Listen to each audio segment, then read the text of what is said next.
Ok, irmãos, bom dia. Estamos a 9 de março de 2025, na Igreja Voz Bíblica. Vos fala pastor José Laerton. Essa mensagem também será compartilhada com os irmãos que nos acompanham pelo YouTube. E nós continuamos aquela série. Já nós estamos na parte 4, sobre 10 ilusões satânicas fatais que têm destruído a vida das pessoas, das famílias, dos casamentos, dos relacionamentos. Nós temos visto essas 10 ilusões satânicas como uma engrenagem, uma metodologia do diabo para destruir pessoas. Domingo passado nós vimos orgulho, hoje vamos ver autoestima. Que negócio é esse? Aí vem mentira, ira, sofrimento, heresias, milagres, luxúria, amargura, incredulidade. São coisas que algumas delas não são pecaminosas em si, mas são causa de muitos pecados. Autoestima. Auto significa si mesmo, estima, estimar a si mesmo, valorar, dar valor a si mesmo. E o que nós temos percebido é que, especialmente após o final do século XIX para o início do século XX, a psicologia é uma filosofia recente. A psicologia fazia parte da medicina quando se tratava a parte física que afetava as emoções, e da filosofia. Não era, vamos dizer assim, um campo do conhecimento que tinha estatuto próprio. Muitas, vamos dizer assim, passam do conhecimento, ganharam o estatuto de ciência recentemente. A própria biologia, a física, tudo isso fazia parte da filosofia ou da teologia. Então, a psicologia é uma área do saber recente, e nós vamos aprender que ela é um grande veículo de ilusões satânicas, porque um dos carros-chefes da psicologia é dizer que todos os problemas do homem têm a ver com a questão do valor pessoal, da autoestima. E a autoestima, esse problema da autoestima, do valor pessoal, foi levantado por Satanás lá no Jardim do Éden, quando, ao observar aquele casal que tinha tudo que ninguém mais depois teve, depois da queda, eles eram felizes, era a mulher mais perfeita, a mulher que recebeu todos os dons possíveis, que ela não podia pedir mais nada, nem reclamar mais nada, e o homem também. Mas Satanás entrou nessa questão do valor pessoal. Qual era a questão do valor pessoal? Satanás perguntou o que Deus tinha dito, e depois Satanás disse para eles, lá em Gênesis capítulo 3, que Deus não tinha valorizado a eles do jeito que eles mereciam ser valorados, estimados, que eles poderiam ser como Deus, que eles poderiam ter toda, vamos dizer assim, a tecnologia, o conhecimento para ser como Deus. Fez o homem ficar frustrado com o valor infinito e glorioso que Deus já tinha dado, quando Deus colocou sua imagem no homem.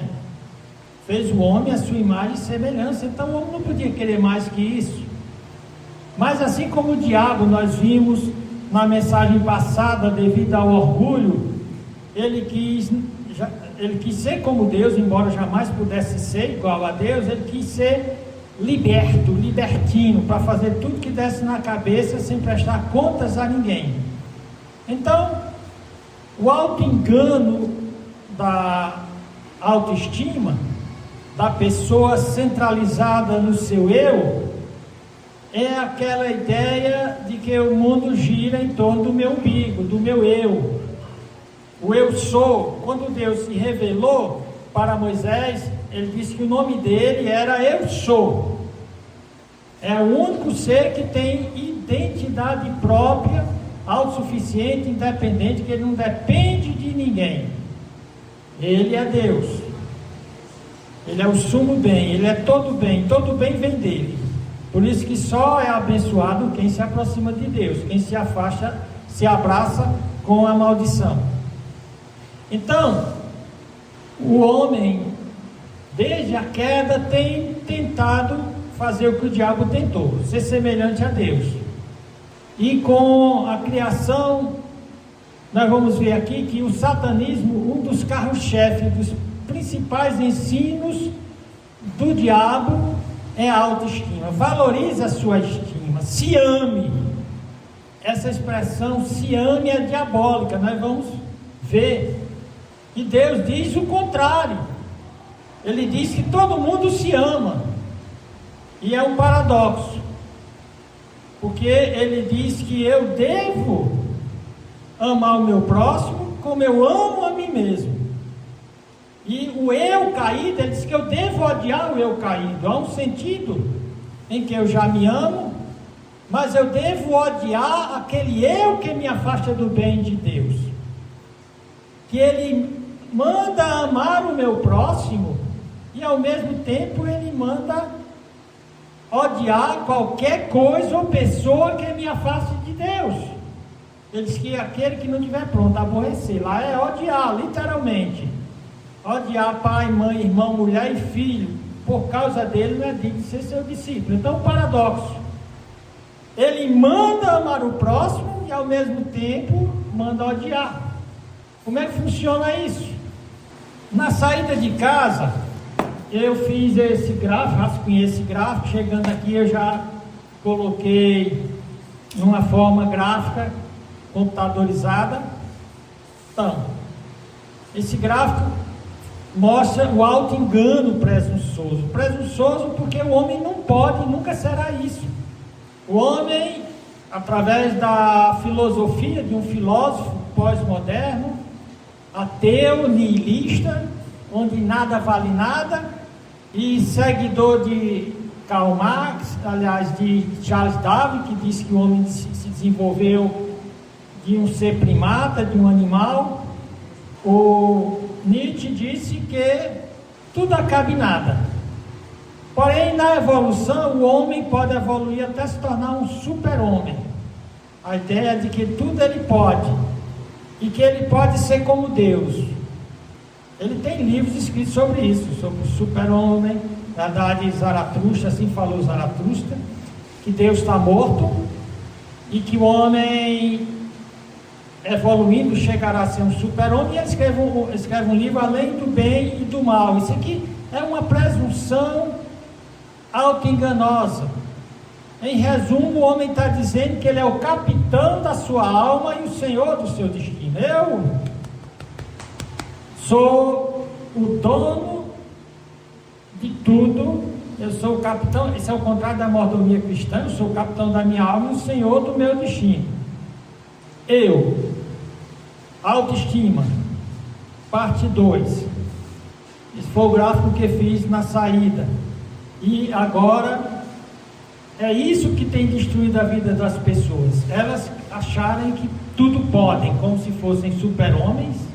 O super-homem de Nietzsche, nós vamos ver que ele criou o Hitler, o assassino de 6 milhões de judeus e mais uma quantidade de milhões de pessoas que morreram na Segunda Guerra Mundial. Porque Hitler se achava além do bem e do mal e era o capitão da sua alma e o senhor do seu destino. Destacamos hoje, então, a autoestima como o princípio do engano presunçoso que gera um auto-engano fatal. Nós vamos ver como. Nós vemos que as pessoas centralizadas em si mesmas são chamadas hoje de narcisistas. Os narcisistas, eles são responsáveis praticamente por quase todos os males da humanidade. O diabo está por trás. Por isso que é uma das ilusões satânicas, uma daquelas 10.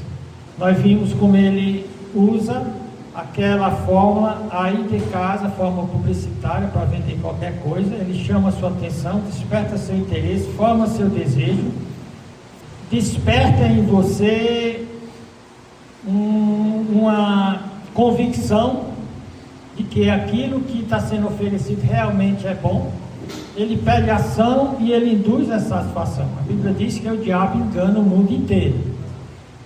Na parte 1 nós vimos o orgulho como o princípio do fracasso e da perdição. E através dessas filosofias, dessas ideias, o diabo está controlando as pessoas.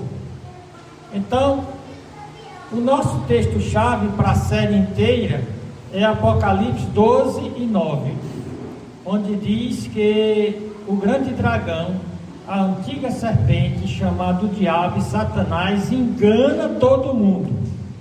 Ou seja, o mundo inteiro é enganado pelo diabo.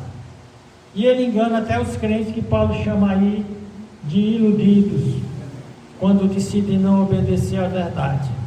E eles são escarnecedores. É um escárnio, uma zombaria quando o homem acha que pode ser Deus. Qual é o objetivo desse estudo? É mostrar o paradoxo ou a aparente contradição entre amor e ódio a si e ao próximo.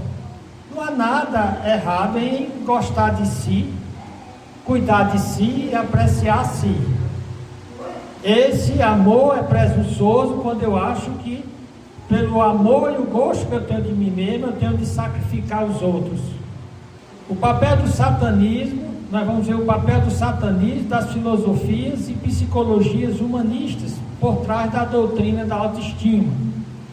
Vamos ver que o verdadeiro discipulado não prega autoestima, mas negação da própria estima, ou seja, negar o eu, renunciar ao próprio eu para seguir a Cristo.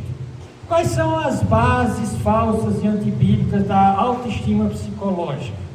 Ele diz: todos os seus problemas é que você não gosta de você, é que você não se valoriza, é que você tem um conceito, uma ideia errada do seu valor.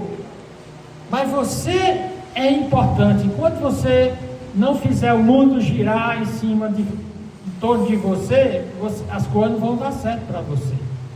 Você precisa amar a você mesmo. Essa é a mentira satânica, e alguns usam o próprio texto da Bíblia, que Cristo diz o seguinte, Mateus 22, do 34 a 40, mas vamos ver a 22, 39, parte B. Cristo não diz para a gente, ele não tem nenhum mandamento lá para eu amar a mim mesmo. Ele diz: ame os outros como você sempre amou a si mesmo. Vamos ler o texto. E os fariseus, ouvindo que Cristo, ele fizeram emudecer os saduceus, reuniram-se no mesmo lugar. E um deles, doutor da lei, interrogando-o para o experimentar, dizendo: mestre, qual é o grande mandamento da lei? E Jesus disse: amarás o Senhor teu Deus de todo o teu coração, de toda a tua alma e de todo o teu entendimento. Então veja que o foco do meu amor é a Deus. Amar a Deus com todo o coração, com toda a alma, com todo o pensamento.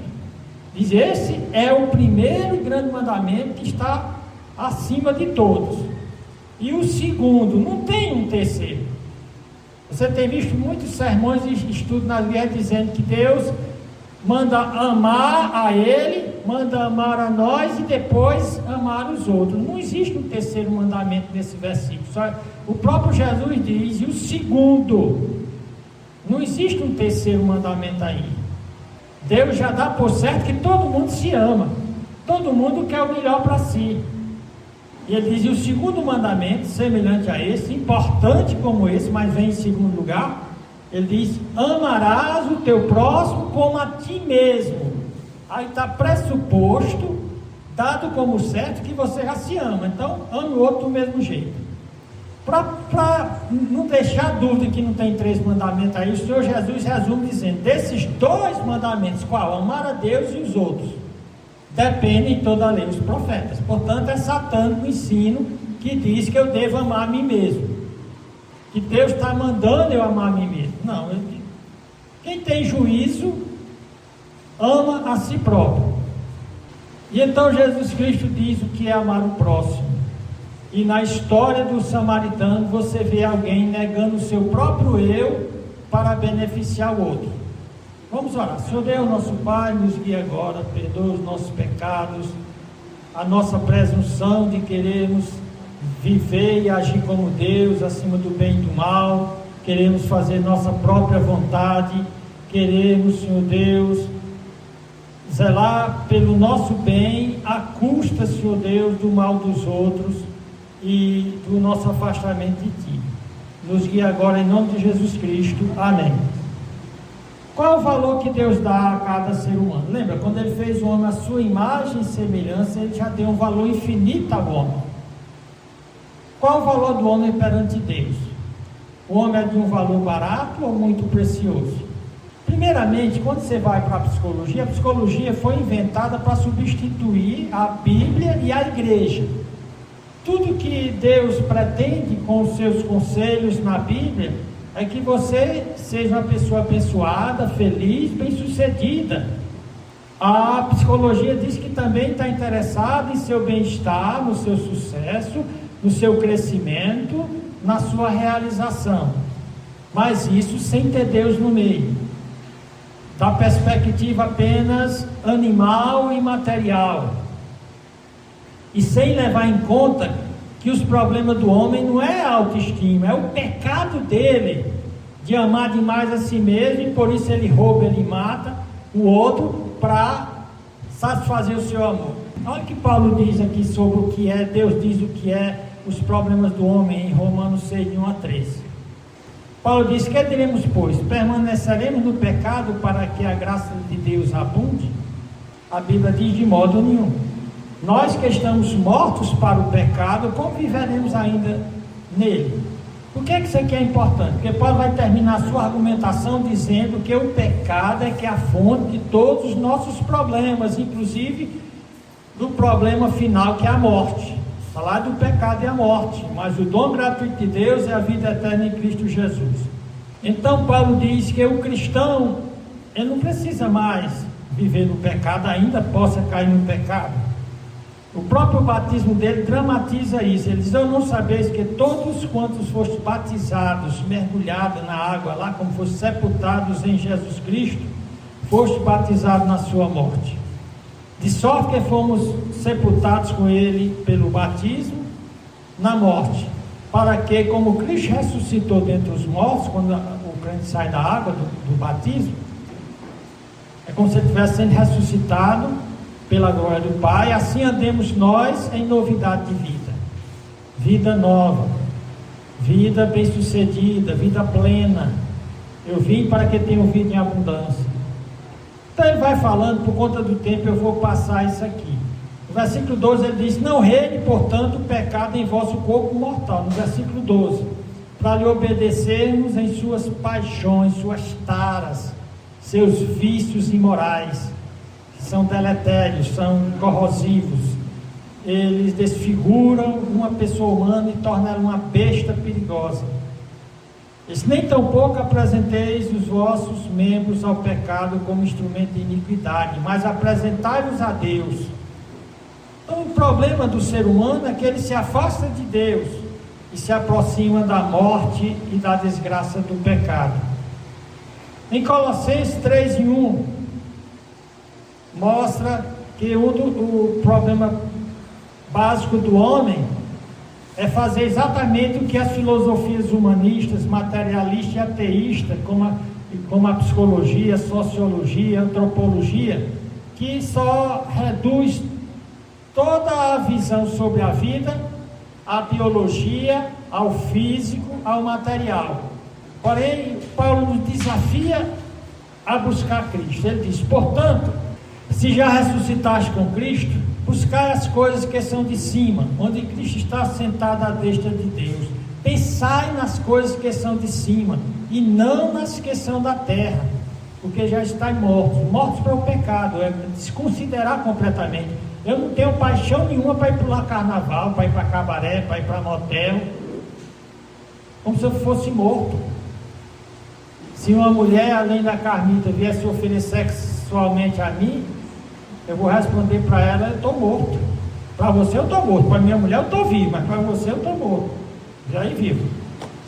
Aliás, Vitor, já apareceu outra mulher, Para você eu estou morto, para Ariela eu estou bem vivo. Essa é a postura que Deus espera do cristão. Então, porque já estáis mortos e a vossa vida está escondida com Cristo em Deus. Quando Cristo, que é a nossa vida, se manifestar, então também vós vos manifestareis a Ele em glória. Então ele diz para aqui matar aquilo que arruína a vida das pessoas. Ele diz: mortificai, pois, os vossos membros que estão sobre a terra: a fornicação, ou seja, o sexo fora do casamento, a impureza, toda sorte de impureza, raiva, ressentimento, cobiça, a afeição desordenada, aqueles desejos bestiais, a vil concupiscência. Ou seja, tem paixões tão imorais, tão nojentas, que não dá nem para você citar. E a avareza, que é a idolatria. Tudo isso aqui é causa dos problemas humanos que a psicologia não fala. E aqui no verso 6 diz: pelos quais vem a ira de Deus sobre os filhos da desobediência, nos quais também outro tempo andaste, quando nós zelávamos por nossa autoestima, né? Em lugar de se estimar ser solução de problemas, é a causa dos problemas, nos quais também outro tempo andaste quando viveste nela. Isso aqui: mas agora despojaste, e lançai fora também tudo. O que é que eu tenho de lançar fora? E que tudo está ligado com autoestima contrariada: ira, cólera, malícia, maledicência, palavras torpes, mentira, né? Não mentais uns aos outros. E ele continua que a solução do problema não é você se gostar, você se amar. Ao contrário, ele manda mortificar os desejos errados. No versículo 10 ele diz: e vos vestistes de um novo comportamento que se renova para o conhecimento, segundo a imagem daquele que criou, onde não há grego, nem judeu, nem circuncisão, ou seja, qualquer um. Só tem uma causa de problemas: seus pecados. Ah, mas aí foi alguém que me feriu, me magoou, me traiu. O problema não é o problema que lhe causaram, é o que você fez com o problema que lhe causaram. E nessa medida, todos os problemas virão por conta do pecado do indivíduo, até como ele reage ao pecado que outros cometeram contra ele. Tiago diz que outro problema grande da raça humana é a língua. Ô bicha perigosa, viu? E todos nós temos problema com a língua, sabia disso? Nossa língua já nos botou em muita situação difícil, e a Bíblia diz que muita gente já perdeu a vida por conta da língua. Olha o que o Tiago diz: porque toda a natureza, tanto de bestas feras como de aves, tanto de répteis como de animais do mar, se amansa e foi domada pela natureza humana. Mas nenhum homem pode domar ou controlar a língua. A língua é um mal que não se pode refrear, está cheia de peçonha, de veneno mortal. Com ela bendizemos a Deus e Pai, com ela amaldiçoamos os homens. Então, tem um monte de gente cheia de problema. Aí o psicólogo: não é porque você não se ama, não, é porque a sua língua é solta. Mateus 6:26. Por isso vos digo: não andeis ansiosos quanto à vossa vida, pelo que haveis de comer ou beber, pelo que haveis de beber, nem quanto ao vosso corpo, pelo que haveis de vestir. Então Cristo vai dizer que um dos maiores problemas do homem são suas preocupações, suas prioridades. Sua vida está cheia de preocupações mundanas. Preocupação com o que vai comer, com o que vai beber, onde vai dormir. Todo o foco é materialista, nas necessidades materiais, chamadas necessidades básicas. Nós vamos ver que a psicologia vai dizer que há toda uma hierarquia e você tem que satisfazer suas necessidades. Aqui Abraham Maslow, né, que é um dos filósofos, aliás, psicólogos humanistas, ele disse que o problema do homem é quando ele não tem suas necessidades básicas satisfeitas, suas necessidades de segurança, necessidades sociais, de relacionamento e de realização. E ele não contempla nada sobre Deus. Porém, Cristo diz: não andeis ansiosos quanto à vossa vida, não ande preocupado. pelo que haveis de comer, pelo que haveis de vestir, nem quanto ao vosso corpo, pelo que haveis de vestir. Não é a vida mais do que o mantimento, e o corpo mais do que o vestuário? Olhai para as aves do céu, e ele diz que eu sustento as aves do céu, que é de pouco valor, também vou te sustentar. Sua vida é que você não tem Deus, você não contempla que vai ter, sua alma tem um futuro eterno. Ele diz: não temais os que matam o corpo e não podem matar a alma. Tenha medo, tema antes aquele que pode fazer perecer no inferno a alma e o corpo. Então Jesus Cristo diz que você tem valor, e a sua alma ou vai para o céu ou vai para o inferno. E Cristo vai repetir isso em Lucas 12:7. Então, a Bíblia manda, pergunta aqui, a Bíblia manda amar e afirmar o eu, ou manda odiar e negar o eu? A profecia bíblica prevê uma grande desgraça social, familiar, relacional no final dos tempos pelos filautos, de filos, amantes e altos de si mesmos. Em 2 Timóteo 13:2 diz: sabe porém isto, que nos últimos dias sobrevirão tempos trabalhosos, difíceis. Vai ser muito difícil viver nesse tempo, e nós já começamos a viver nele, porque haverá homens amantes de si mesmos. A Bíblia então aqui mostra que a principal causa das desgraças sociais e humanas tem a ver com a autoestima. Homens que amam mais a si mesmo do que Deus e do que as pessoas, e por conta disso eles são o quê? Avarentos, presunçosos, soberbos, blasfemos, desobedientes a pais e mães, ingratos, profanos, sem afeto natural, irreconciliáveis, caluniadores, intemperantes, cruéis, sem amor para com os bons, traidores, obstinados, orgulhosos, mais amigos dos deleites do que amigos de Deus, tendo aparência de piedade, alguns são até religiosos, mas negando a eficácia dela. Destes afasta. Então, a Bíblia é bem clara, que depois do orgulho, a principal fonte de todos os problemas sociais é a filaucia, é a autoestima, é o contrário do que a psicologia diz. Olha o que Cristo diz em Mateus 16, 24 e 25, ele diz: então disse Jesus a seus discípulos: se alguém quer vir após mim, renuncie-se a si mesmo. Isso aqui significa: negue a você mesmo, nega o seu eu, não ame o seu eu, odeie o seu eu. Não é, Romulo, o contrário do que a psicologia, a filosofia, a antropologia, as ciências humanas dizem. Se você quer ser um discípulo meu, renuncie a si mesmo, tome a sua cruz e siga-me. E olha aqui o paradoxo, porque aquele que quiser salvar a sua vida, perderá, e quem quiser perder a sua vida por amor de mim, achá-la. Pois que aproveita o homem ganhar o mundo inteiro e perder a sua alma? Ou que dará o homem recompensa a sua alma? Mas para a psicologia humanista, o homem não tem alma. E aqui eu quero tratar dessa segunda ilusão satânica, da autoestima na psicologia humanista, porque até muitas igrejas e pastores, quando os crentes estão com problema, em lugar deles tratarem com a Bíblia, eles levam para o psicólogo, eles levam para o psiquiatra, e é a desgraça desses crentes, porque a psicologia fracassou em ajudar as pessoas. Isso é notório, eu vou provar isso aqui. Então, por que o ensino da psicologia humanista, quando digo humanista, é que só o homem é contemplado, é consultado, só o homem é a autoridade. O homem é a medida, é o centro, é a totalidade de todas as coisas. Deus não é considerado.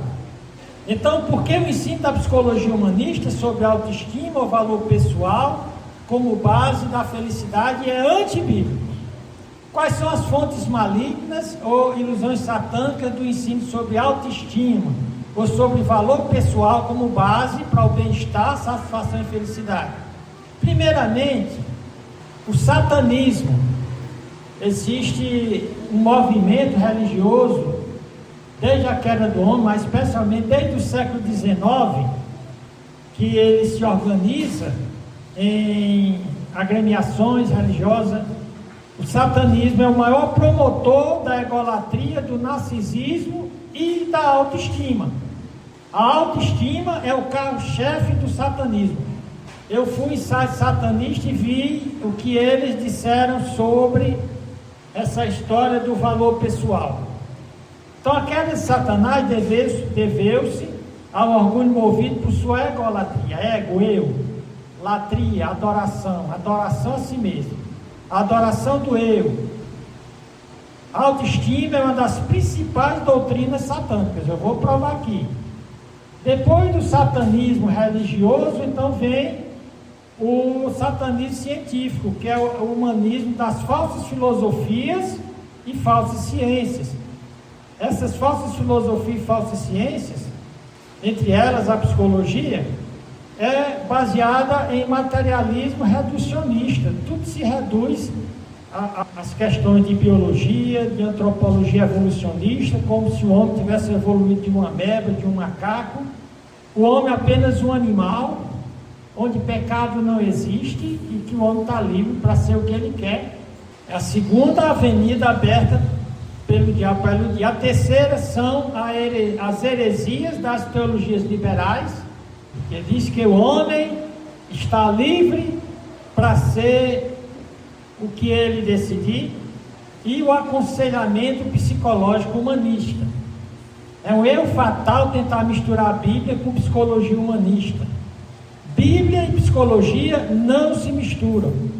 Uma é centrada em Deus, a Bíblia, e a outra, a psicologia, centrada no homem. Existem mais de 300, vamos dizer assim, segmentos ou escolas ou teorias de psicologia. E elas podem ser resumidas em 7 principais escolas de pensamento. As principais escolas de pensamento da psicologia representam diferentes teorias que se contradizem, que se chocam. Por isso que os filósofos da ciência, aqueles filósofos que tentam determinar o que é ciência e o que não é, como Karl Popper e outros, eles dizem que psicologia não é ciência, é ideologia, é religião secular. É diferente de cardiologia, que se estuda o coração físico, a anatomia, toda aquela arquitetura biológica, e você tira conclusões comprovadas que podem ser repetidas. Porém, a alma, o aparelho psicológico não é passível de ser fotografado, de ser medido, de se passar por exames em laboratório. Então há tantas teorias na psicologia que a filosofia da ciência diz que psicologia não é ciência. Então, quando a psicologia surgiu pela primeira vez como uma ciência, recentemente, ela foi separada da biologia, da filosofia até da medicina, o debate sobre a forma de descrever e explicar a mente humana e comportamento começou. Começou com o estruturalismo. E aqui você tem esse Wilmer Vander e Edward Titchener. O foco do estruturalismo era na redução de processos mentais e seus elementos básicos, dividir e classificar todo tipo de pensamento e usar técnicas de introspecção para analisar esses processos internos da mente. Só que isso é diferente de pessoa para pessoa, né? A própria psicologia reagiu ao estruturalismo, e William James, John Dewey e James Rowland, eles criaram uma outra escola de teoria filosófica, psicológica, chamada funcionalismo.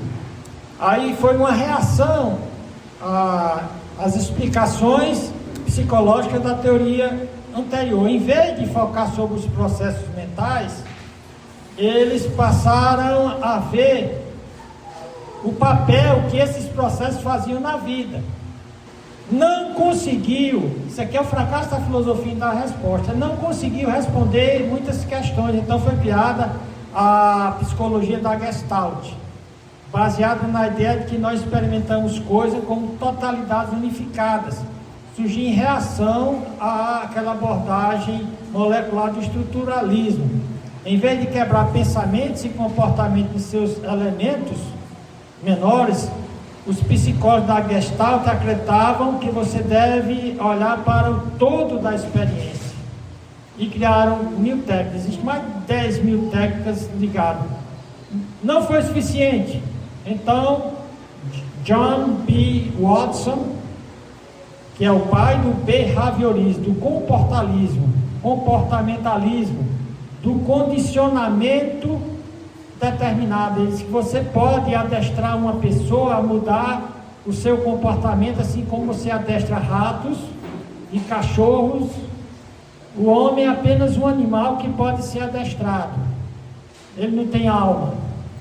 Um dos mais famosos foi Skinner. A quinta e mais famosa escola da psicologia foi a psicanálise, que o pai era Sigmund Freud, um judeu revoltado, amargurado, que jurou se vingar contra Deus, porque o Freud, quando era menino, o catolicismo romano dizia que os judeus tinham crucificado Cristo, então que os judeus tinham de sofrer. E o Freud muitas vezes no domingo vestia uma roupinha juntamente com seu pai, e os católicos jogavam ovo, jogavam pedra, e ele jurou se vingar do cristianismo. E ele criou uma teoria onde o homem não tem alma, ele tem um dispositivo, isso tudo ficção da cabeça dele. A personalidade humana é dividida em id, porque o Freud, ele acreditava na teoria do Darwin, que o homem veio do macaco ou de um ser primata, e que o homem ainda tinha instintos básicos, desejos, especialmente desejos sexuais, que se não fossem satisfeitos, o homem ficaria frustrado e teria transtorno psicológico. Então o homem tem seus desejos dentro dele, especialmente de natureza sexual, são impulsivos, querem se expressar. O cara vê uma mulher, de acordo com o instinto, ele não quer saber se ela é casada, se ela quer, se ela não quer, ele quer pegar. Porém, o ego é o eu consciente, onde está a racionalidade, segundo Freud, pensa, não, mas ela tem um maridão aí que pode me meter bala. Agora, o ego pensa assim por conta do superego. O superego é a parte moral da personalidade humana. Então, ele dividiu a personalidade humana em id, ou seja, instinto animal, ego, a consciência da realidade, e o superego, o aspecto moral. É como se fosse um iceberg. Latente, lá no inconsciente, está o princípio do prazer, os desejos, especialmente de natureza sexual. Aqui é Eros, ele faz uma comparação entre Eros e Thanatos. Eros é prazer, e o superego, onde estão as regras sociais, os imperativos morais, seria Thanatos, seria morte, aquilo que mata o prazer. Então, entre o desejo e a decisão de fazer, onde está o ego, que são os princípios da realidade, no meio fica o superego barrando, como um tampão. E aí vem os problemas da humanidade. Agora, tudo isso é ficcional. Dividiu mais ainda a psicologia. Como eu coloquei no slide, o id consiste em instintos animais mais primitivos, que são resíduos dos primatas que o homem já foi. Daí eles explicam todos os problemas e crimes, não como pecado, mas como esses desejos reprimidos. O ego é o eu consciente, que deve ser amado, que deve se estimar. E por isso o superego, que entrava a satisfação do desejo, deve ser ventilada, liberada. Por isso que quando vai para o psicólogo, ele vai tentar tirar seus valores morais, especialmente esses da escola psicanalística freudiana, fala de ventilar esses valores morais, sociais, para você satisfazer seus desejos. O homem, a sua força motriz básica seria desejos sexuais. Então, que se devia liberar o ego ou eu para satisfazer seus desejos, principalmente os sexuais, para que não fique recalcado ou com transtornos mentais. Então, isso é uma desgraça. Então, esse Freud, ele viveu de 1856 a 1939, ele fundou essa escola psicanalítica, ou seja, uma psicologia sem alma, sem Deus, era um amargurado contra Deus, baseou suas teorias dos transtornos da mente humana, ensinando que o problema e mal-estar humano está enraizado na mente inconsciente, lá no id, que fica complexado e transtornado ou frustrada quando o desejo sexual é proibido, sendo que o desejo sexual, segundo ele, é a principal energia motivacional da vida humana. Como eu falei, o Freud era um evolucionista de carteirinha, ele acreditava que o homem veio de um primata, era discípulo de Darwin e discípulo do filósofo nihilista Nietzsche, que reduz o homem a apenas um animal determinado não por sua vontade, mas por instintos animais. Ele acredita que esse homem animal racional pode evoluir, de acordo com a profecia de Nietzsche, que a evolução do homem iria fazê-lo se tornar um super-homem. E que foi essa filosofia de Nietzsche que inspirou a Segunda Guerra Mundial, e o seu principal protagonista, que foi Hitler. O discípulo de Freud já cria uma subdivisão da psicanálise. Ele cria a psicologia analítica, que é dentro da psicanálise. Jung, ele enfatizou a compreensão da mente ou da psique, explorando o mundo dos sonhos, da arte, da mitologia, da religião e da filosofia. Para ele, qualquer coisa esotérica, feitiçaria, bruxaria, tudo isso foi colocado no bojo da psicologia. E ele advertiu que as pessoas modernas confiavam demais no pensamento racional e que precisavam apreciar melhor os reinos inconscientes. Era anticristão. A sexta escola humanista, ou também chamada de positiva, tinha dois proponentes famosos, Abraham Maslow e Carl Rogers. Ela foi desenvolvida como uma aparente reação contrária à psicanálise e o behaviorismo. Ela é chamada da terceira força da psicologia, porque repudiou a psicanálise e o behaviorismo. Ou seja, é uma psicologia destruindo a outra. Ganhou destaque após a Segunda Guerra Mundial com esses dois proponentes. O nome psicologia humanista é falso, pois todas as outras escolas de psicologia são humanistas, no sentido de ter o homem como centro e a medida de todas as coisas. Não tem Deus para elas. Porém, há um sentido em que a palavra humanista pode ser aplicada a essa escola, por tratar o homem como um ser humano capaz de decisão e escolha. A psicologia humanista focou em aspectos mais positivos do ser humano, porque as outras eram só nos transtornos, nas esquizofrenias, nas paranoias. Essa aqui, o foco era na livre vontade individual, no crescimento pessoal e o conceito de autorrealização. A ênfase era ajudar as pessoas. Um dos proponentes foi Abraham Maslow. Ele criou uma pirâmide, a pirâmide das necessidades básicas. Ele disse, para resolver os problemas de uma pessoa, tem que satisfazer, aqui na base da pirâmide, as necessidades básicas, depois de segurança, depois as necessidades sociais, depois de estima e depois de autorrealização.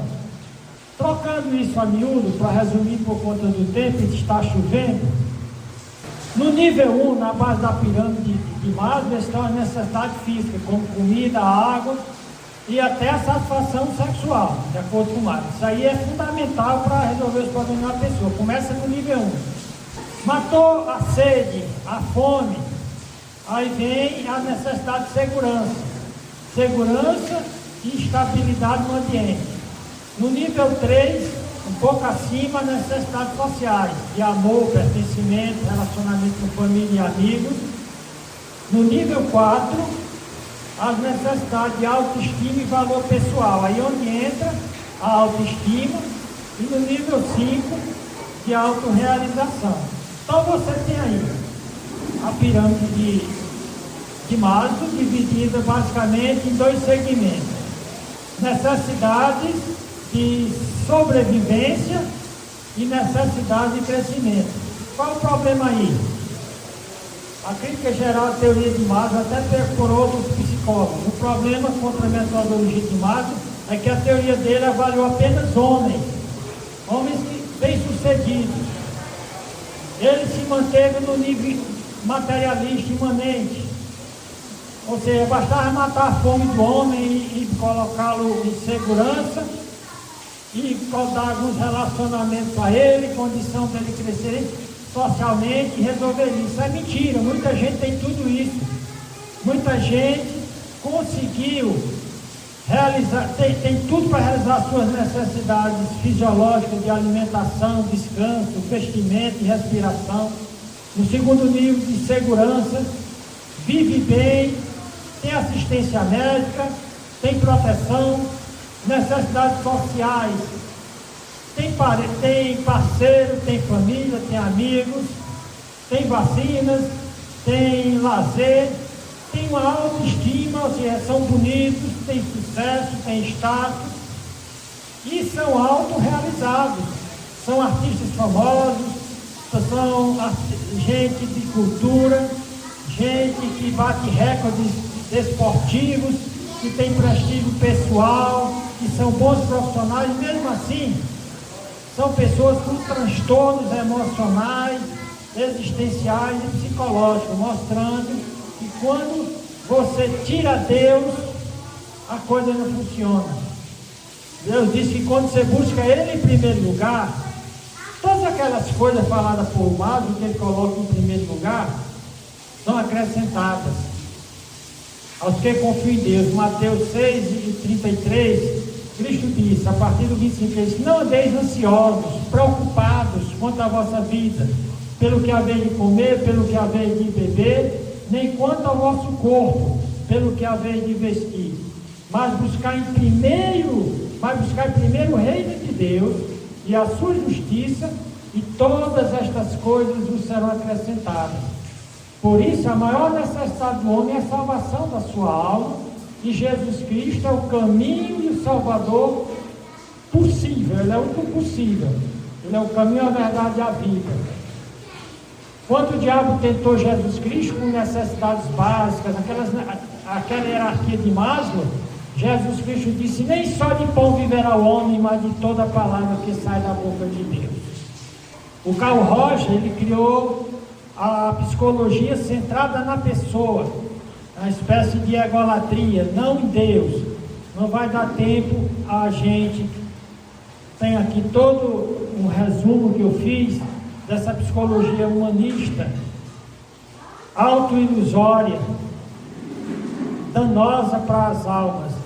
Então, o problema com as teorias de Roger e de Maslow é que são materialistas, imanentistas, ou seja, só vê o aspecto material e físico, desconsideram os aspectos transcendentais e espirituais do ser humano, que toda a busca de significado da vida tem se buscar no material. Eu cito aqui um livro do Carl Rogers, onde ele diz: a civilização até agora buscou orientação, a civilização até agora buscou a orientação da sociedade por meio de um sistema imposto, pela religião, educação, cultura ou persuasão política.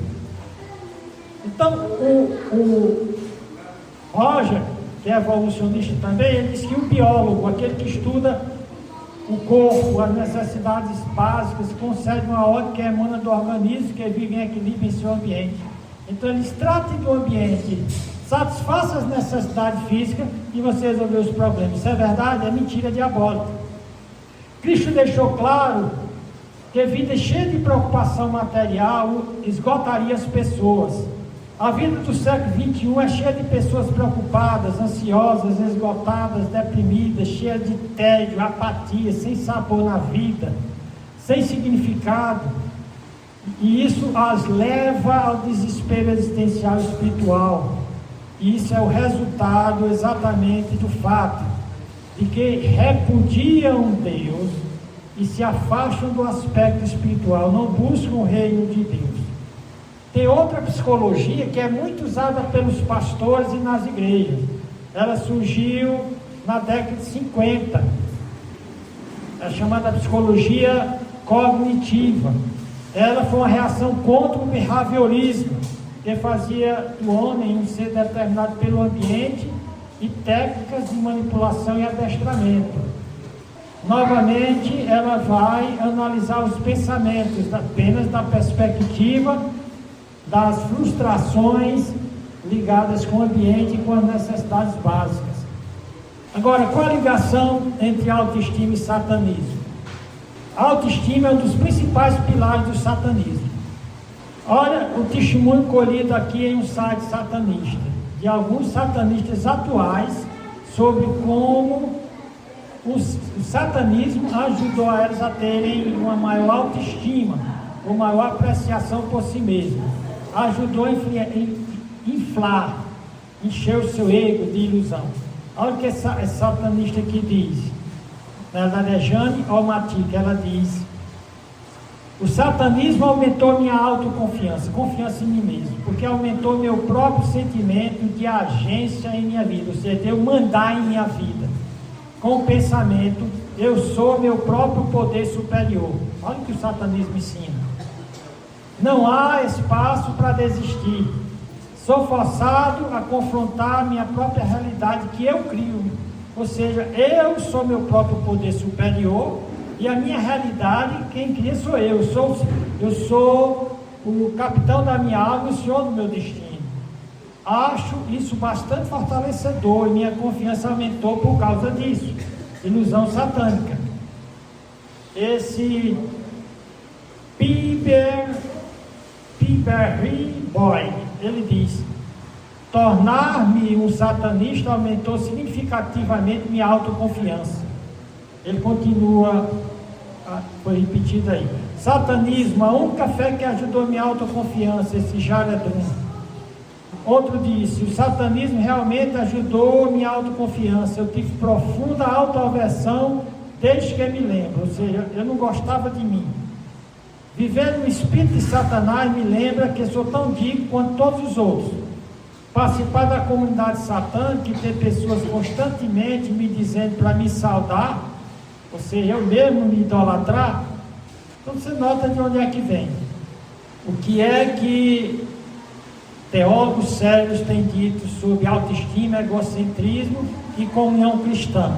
Essa parte nós vamos deixar para o próximo domingo. A segunda parte sobre autoestima. Foi o que nós aprendemos aqui, que a psicologia não pode ser misturada com a Bíblia. Tem alguns psicólogos cristãos que eles se formam como psicólogos, mas na hora de dar conselhos, eles abrem a Bíblia e ensinam aquilo que Deus disse, que a lei do Senhor é perfeita e restaura a alma.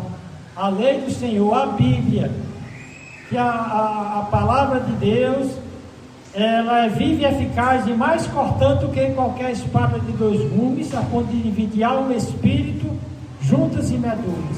Ou seja, ela pode atingir aquela área que a psicologia, a filosofia, a bruxaria, o satanismo pode atingir.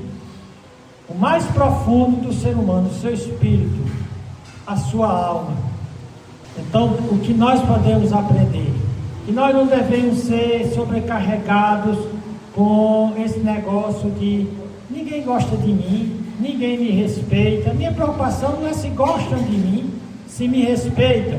A minha preocupação é se eu estou amando a Deus de todo o meu coração. se eu estou amando as pessoas, se eu estou ajudando, se eu estou contribuindo, se eu estou confiando em Deus para deixar todas as minhas preocupações na mão dele. Não quer dizer que eu não vá trabalhar, não vá me esforçar, mas eu vou viver um dia de cada vez. Ele disse: não se preocupe com nada, não ande ansioso pelo que comer, vestir, pelo que vestir fala parte de segurança, de status, de autorrealização. Não se preocupe com isso. Viva um dia de cada vez, buscando o meu reino em primeiro lugar, buscando a minha justiça, fazendo o que eu digo que é certo, e as outras coisas, como necessidades físicas, necessidades de segurança, necessidade de valor pessoal, de realização, de seu acrescento. Porque eu já te dei valor quando eu te fiz a minha imagem e semelhança. Você não tem razão nenhuma para se sentir pequeno ou ter complexo de inferioridade. Você, mesmo sem ser crente, você foi feito à imagem de Deus.